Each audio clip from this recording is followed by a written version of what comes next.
जय जिनेंद्र दर्शकों, आज के वीडियो में हम सम्यक दर्शन के तीसरे अंग निर्विचिकित्सा अंग के धारी राजा उदयन की कथा को सुनेंगे। तो चलिए देर न करते हुए इस कथा को शुरू करते हैं। कच्छ देश के रोरवक नामक नगर में राजा उदयन राज्य करते थे। उनकी प्रभावती नाम की धर्मशील रानी थी। वे प्रजावत्सल, न्यायप्रिय तथा महान दानशील थे। वे जिनेंद्र देव के परम भक्त तथा सम्यक दृष्टि थे।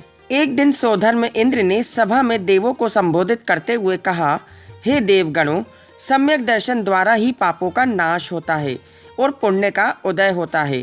ये संसार में अनुपमेय वस्तु है, अतः तुम भी इसे धारण कर अविनाशी शाश्वत सुख की प्राप्ति करो। इंद्र ने सम्यक दर्शन के अंगों की चर्चा करते हुए निर्विचिकित्सा अंग के पालन में उदयन राजा की बड़ी तारीफ की। देवराज इंद्र के मुख से मनुष्य की प्रशंसा सुनकर वासव नामक देव ने राजा की परीक्षा लेने का निश्चय किया। वे उसी समय एक कोड़ी मुनि का वेश धारण कर दोपहर के समय उदयन राजा के राजभवन में पहुंच गया। उसके अंगों के गलने से तीव्र दुर्गंध फैल रही थी। उसका समस्त शरीर क्षत विक्षत हो रहा था।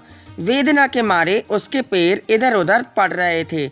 उनकी ऐसी दुर्दशा देखकर सब दूर उनसे भाग रहे थे। लेकिन जब राजा की नज़र उस बहरूपीय कोड़ी मुनि पर पड़ी तो वे राजभवन से नीचे उतरे तथा अत्यंत श्रद्धा भक्ति से कपटी मुनि का आवाहन किया।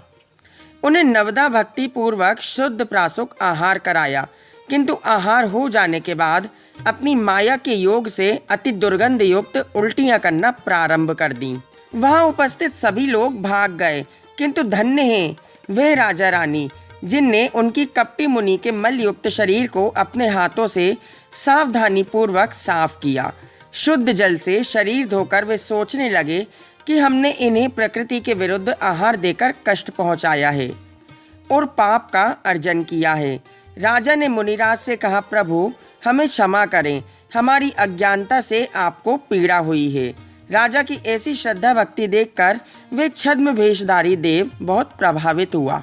देव ने अपना असली रूप प्रकट कर विनय पूर्वक कहा, हे राजन, आपकी श्रद्धा तथा निर्विचिकित्सा अंग पालन करने की जितनी भी प्रशंसा की जाए वह कम है। आप दानियों में शिरोमणि हैं। देवेंद्र ने आपकी जैसी प्रशंसा की थी, आप उससे भी श्रेष्ठ साबित हुए हैं। आप धन्य हैं।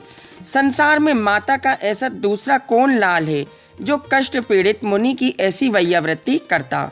आपके समान इस भूमंडल में कोई सम्यक दृष्टि पुरुष नहीं है। आप सबके सरताज हैं। इस तरह अनेक प्रकार के राजा उदयन की प्रशंसा कर वह देव स्वर्ग को वापस चला गया। राजा नित्य नियम अनुसार दान, पूजा, व्रत आदि का पालन करते हुए प्रजा रंजन के कार्य में तत्पर हो गए। एक दिन वे राजमहल की छत पर बैठकर आकाश मंडल की ओर निहार रहे थे।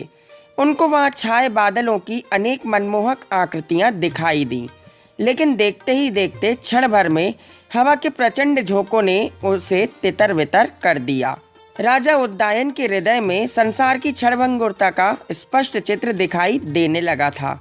उनके मन में ऐसा तीव्र वैराग्य उत्पन्न हुआ कि उन्होंने अपने पुत्रों को राजपाट देकर भगवान महावीर के समक्ष शरण में जाकर पवित्र जिन दीक्षा धारण कर ली।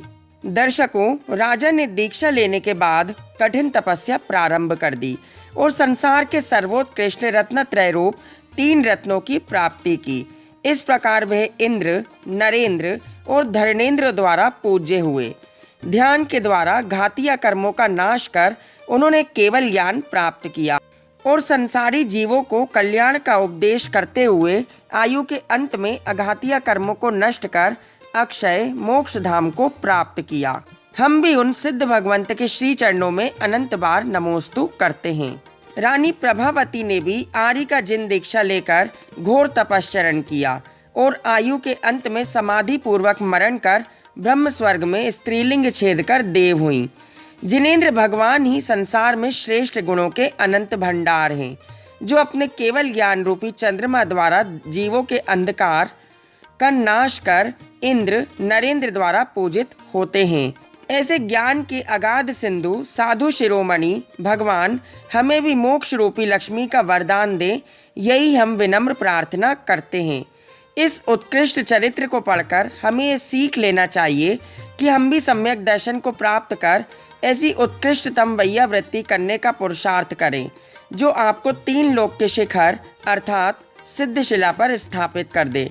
अगर आपको ये वीडियो अच्छा लगा तो इस वीडियो को लाइक एंड शेयर करना ना भूलें, और अगर आप हमारे चैनल पर नए हैं तो जिनवाणी ज्ञान चैनल को ज़रूर सब्सक्राइब करें।